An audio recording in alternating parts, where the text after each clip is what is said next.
Rules and regulations decided by Nonsense Private Limited.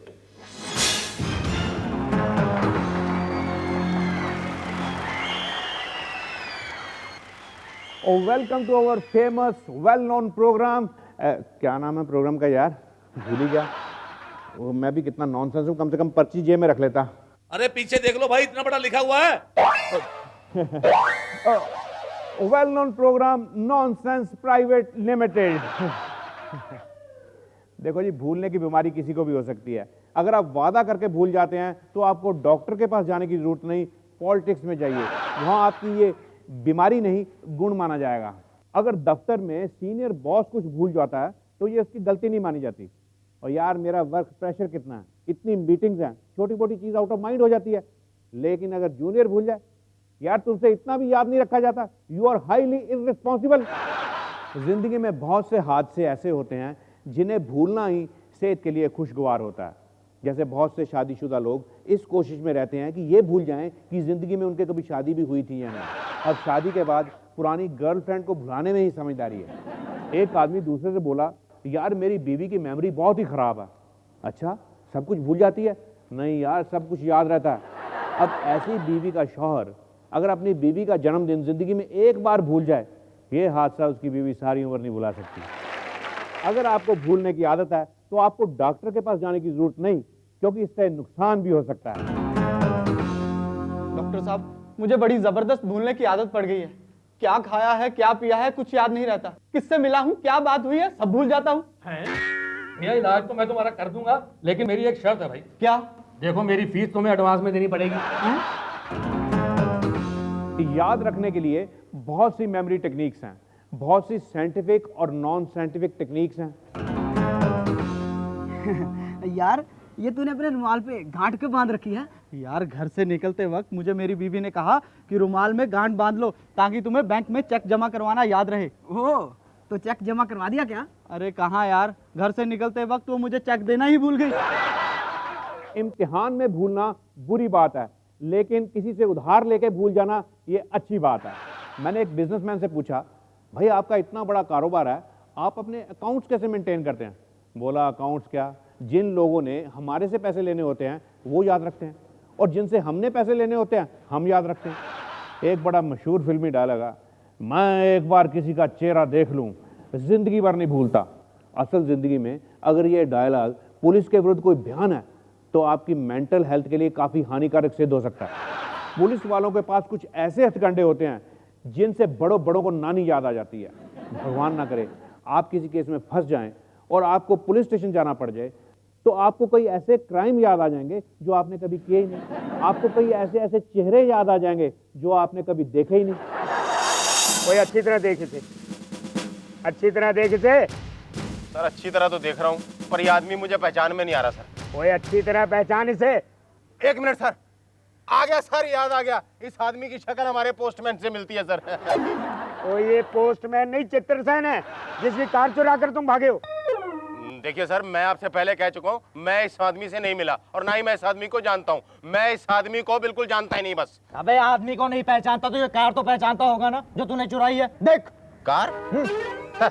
कमाल कर रहे हैं सर आप। ये कार वार चुराना ये मेरे फील्ड में शामिल नहीं है। मेरा फील्ड थोड़ा डिफरेंट है सर। मैं टीवी चुराता हूँ, फ्रिज चुराता हूँ, इलेक्ट्रॉनिक आइटम्स चुराता हूँ sir. Basically I am an electronic thief. ये ऐसे नहीं मानेगा, उठा इसे, अंदर ले जाओ सर। सर जी, सर बात तो सुन लो सर। चलो सर, ले जाओ इसे। जब चोर 10 मिनट के बाद बाहर आता है तो उसकी मेमोरी भी वापस आ चुकी होती है। ओ सर, जनाब बताइए सर, कहाँ लिखना है कि चित्रसेन की कार मैंने चोरी की? बताइए। वेरी गुड, तुम एक अच्छे चोर हो, पुलिस के काम में कोऑपरेट करते हो। मैं सरकार से सिफारिश करूंगा कि पुलिस सेवा मेडल इनको। पुलिस सेवा मेडल तो मुझे मिलना है। नहीं सर, देखिए मैंने मेडलों से क्या लेना है। मेरी तो आप एक गुजारिश मान लीजिए सर, मुझे तो बस कार चलानी सिखा दीजिए सर। वो क्यों? देखिए सर, अगर किसी को पता चल गया कि मेरे ऊपर कार चोरी करने का इल्जाम है और मुझे कार चलानी आती नहीं, तो मार्केट में मेरी तो होगी ना बेइज्जती। एक अधखड़ उम्र के मियाँ बीवी डॉक्टर के पास गए। अरे डॉक्टर साहब, क्या बताऊं, आजकल हमें कोई चीज याद ही नहीं रहती। कभी ये बाथरूम का नल खुला छोड़ देते तो कभी मैं गैस जलती हुई छोड़ देती हूँ। गैस है? गैस? हाँ, वो मैं गैस पे दूध रख के आया था, उसको बंद कर देना। क्या दूध उबल गया?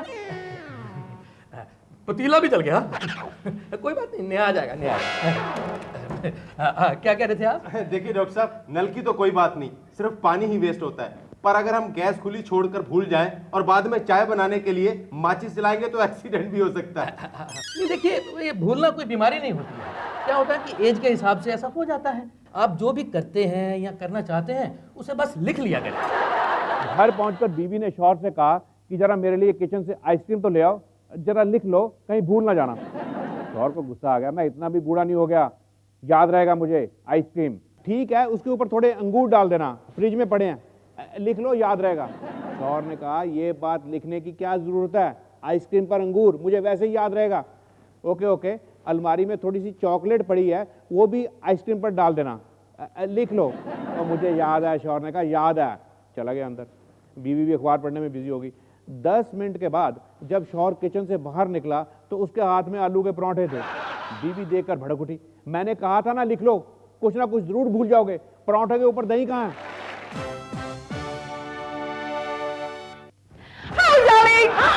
मिसेस शर्मा, आपको कितनी बार कहा है इतनी जोर से मत चिल्लाइए। ऑलरेडी आपकी वजह से मेरा एक कान का पर्दा फट चुका है। आज जो मैं गुड न्यूज लेके आई हूँ ना, उसे सुनकर अगर तुम्हारे दूसरे कान का भी पर्दा फट गया ना, तो नो प्रॉब्लम डार्लिंग। तो जल्दी फाड़, आई मीन जल्दी बता। मिसेस ब्रिगेंजा नौकर के साथ भाग गई।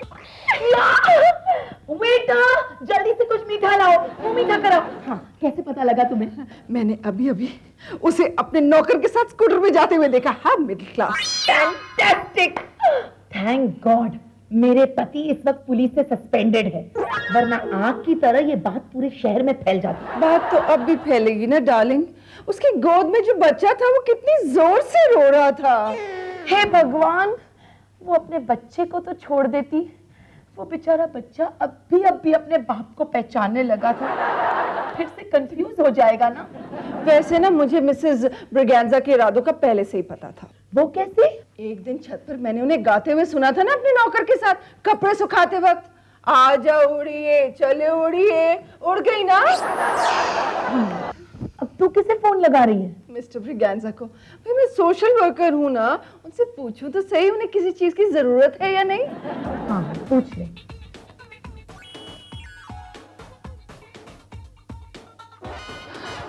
Mrs Sharma, Mrs Sharma, Mrs Sharma, क्यों मेरे कानों के पर्दे फाड़ रही हो लच्छो? Don't call me लच्छो। I am Miss Saharanpur, you know? Yes, miss Saharanpur, क्या कहना है? Bad news for you. Bad news बाद में सुनाना, पहले गुड न्यूज सुन लो। हाँ? क्या क्या क्या क्या? वो मिसेस ब्रिगेंजा है ना, अपने नौकर के साथ भाग गई, वो भी स्कूटर पे। What? हाँ, मैंने अपनी आंखों से देखा है। तो तू अपनी इन आंखों को किसी दुश्मन को उधार दे दे, क्योंकि मैं अभी उनसे मिलकर आ रही हूँ। हैं? क्योंकि नौकर मिसेस ब्रिगेंजा को पुलिस स्टेशन लेकर गया है रिपोर्ट लिखाने के लिए। What? But why? नौकर की बीवी तुम्हारे हस्बैंड के साथ भाग गई।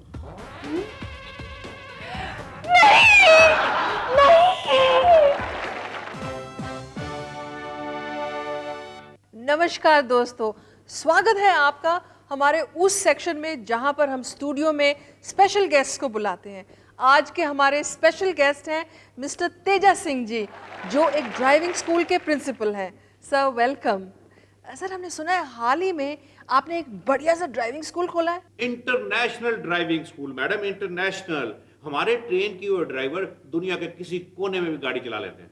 नहीं, यहाँ हिंदुस्तान में तो हम गाड़ी बाईं तरफ चलाते हैं, बाहर कनाडा में दाईं तरफ, तो आपके ट्रेन किए हुए ड्राइवर बाहर कैसे गाड़ी चला लेते हैं? हमारी ट्रेनिंग ही ऐसी होती है जी। हम अपने चेलों को ये सिखाते हैं कि यहाँ भी गाड़ी सेंटर में चलाओ और वहाँ भी सेंटर में चलाओ। अच्छा, आपने अपने स्कूल के बाहर इतना बड़ा बोर्ड लगा के रखा हुआ एनआरआई लोगों के लिए स्पेशल ट्रेनिंग। बंदा आपसे पूछे, एनआरआई लोगों को तो पहले गाड़ी चलानी आती है। उनको इंसानों में गाड़ी चलानी आती है मैडम। यहाँ सड़क पे कभी कुत्ता आ जाता है, कभी बैल आ जाता है, कभी घोड़ा आ जाता है, कभी रिक्शा आ जाता है, कभी टांगा आ जाता है। बहुत कंफ्यूजन है। मुझे लगता है इसी कंफ्यूजन में आपके अंकल जो पिछले हफ्ते इंग्लैंड से आए थे, उनका एक्सीडेंट हो गया। वो एक्सीडेंट तो होना ही था। वो कुत्ते को इंडिकेटर दे के मुड़ रहे थे, आगे बैल खड़ा था, उसमें टकरा गए।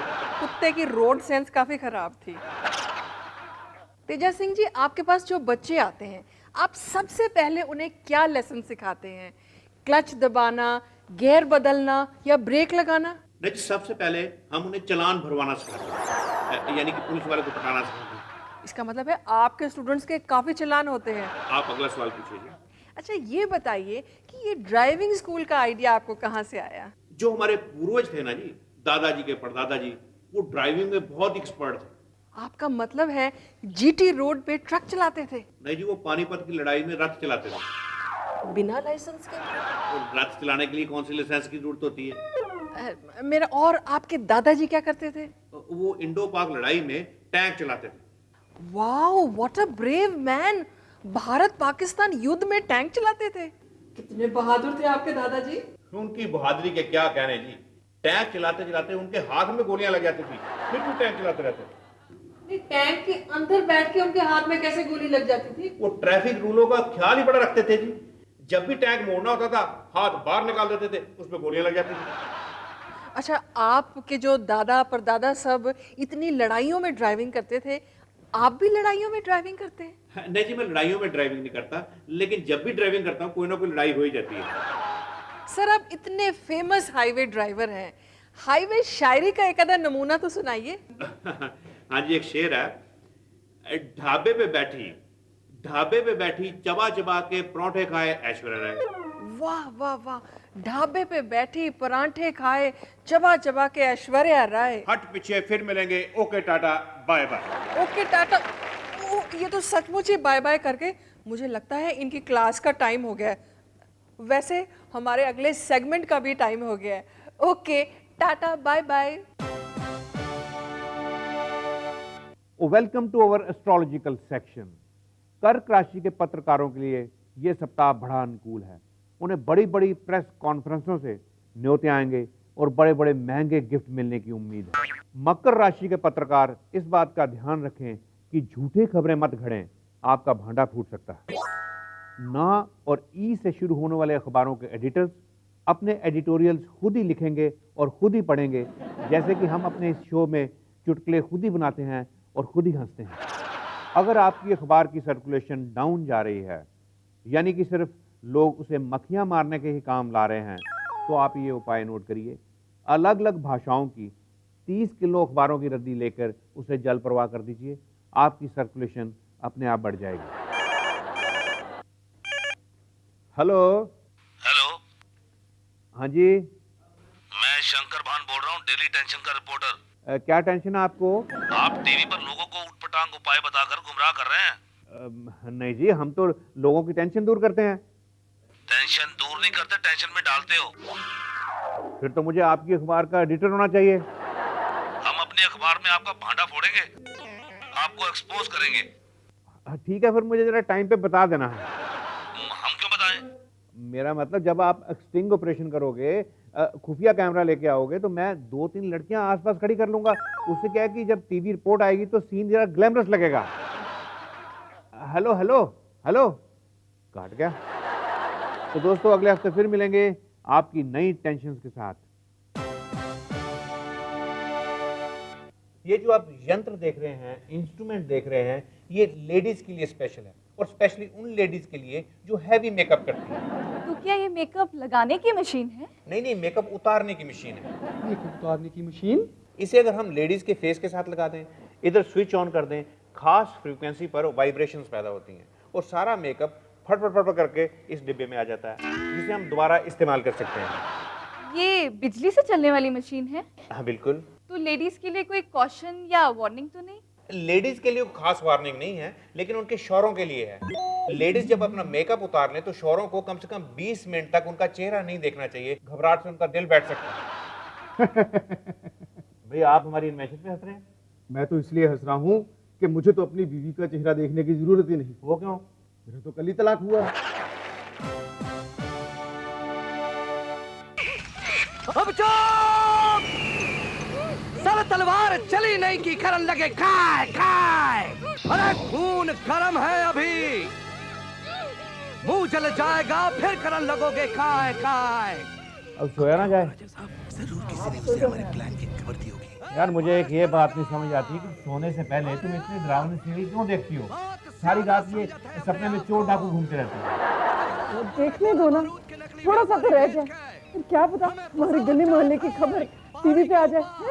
अरे जगीरा कोई मेमना है कि दबोच लोगे? अपने गली मोहल्ले के बारे में इससे अच्छा सोच भी नहीं सकती। अब जब भी कोई घंटी बजती है ना, ऐसे लगता है हमारे घर में कोई चोर डाकू आ गया।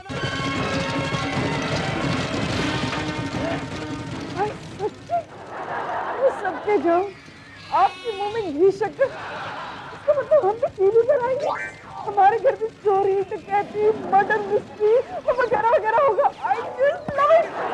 यार क्या बात कर रही हो? ये भी तो हो सकता है कि पड़ोसी कोई केक देने आए हो, कोई स्वीट डिश देने आए हो, कोई शादी का कार्ड देने आए हो। सोचोगे ना, लेकिन क्लास ही सोचोगे। अब जाओ दरवाजा खोलो। तुम खोलो, मैं नहीं खोलता। नहीं मिस हो जाएगा, जाओ।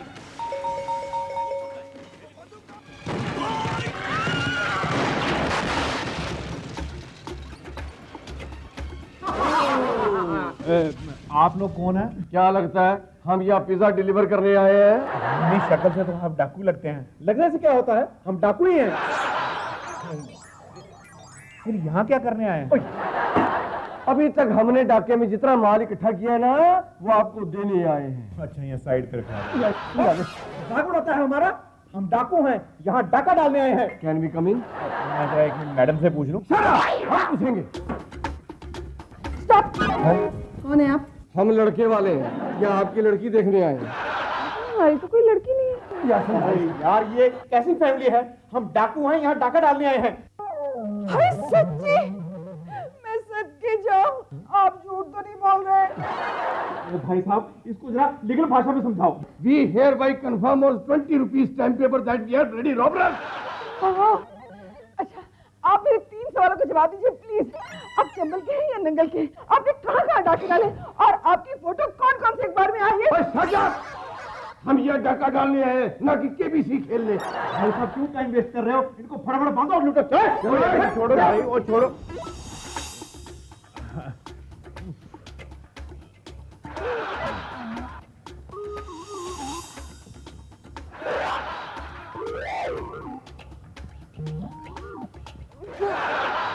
देखो ना, मेरा हेयर स्टाइल कितना खराब है, मेरा मेकअप भी ठीक नहीं है।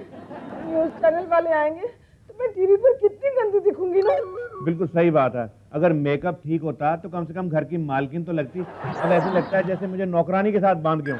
अगर टीवी वाले आ गए तो मेरी तो बेइज्जती हो जाएगी, मिट्टी में मिल जाएगी इज्जत। कैसा पति है, घर में डाका डल रहा है, डाकू पैसों पे हाथ साफ कर रहे हैं और इसे अपनी इज्जत की पड़ी है, मेरी इज्जत की नहीं। तो कुछ करो ना।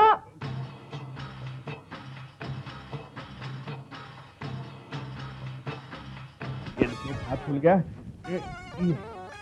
अब क्या करूं? पहले मेरा हाथ खोलो, मैं बाल ब्रश करूं। करता हूं, लेकिन फोन किसको करूं मैं? अब दैट सी बात है, घर में डाका डल रहा है तो फायर ब्रिगेड को तो फोन नहीं करोगे ना, पुलिस को फोन करो। हाँ।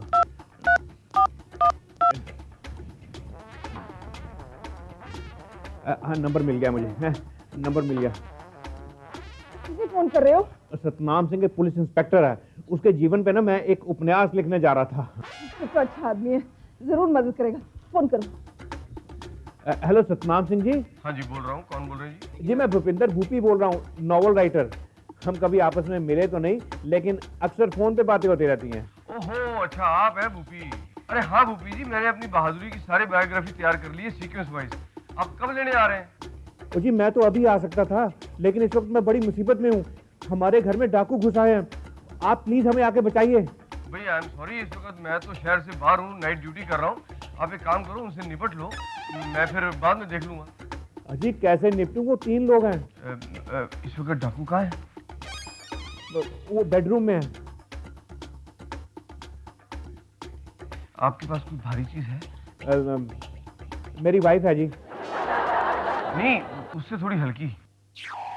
जी एक फूलदान पड़ा है। एक काम करो, ये फूलदान उठा लो। उठा लिया जी। अब उस कमरे में जाओ जहाँ डाकू है। Good idea, good idea. मैं वहां पहुंच गया हूँ। अब क्या करूं?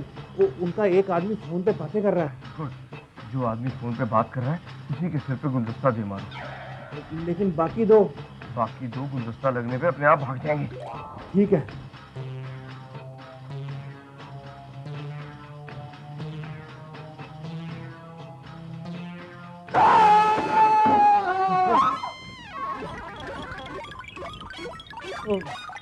ओ जी, वो 2 आदमी तो भाग गए, अब क्या करूं? हेलो हेलो हेलो हेलो, गुलदस्ता तो मार दिया, अब क्या करना है? व्हाट कोइंसिडेंस, और गुलदस्ता मेरे सर पे भी किसी ने मारा है यार।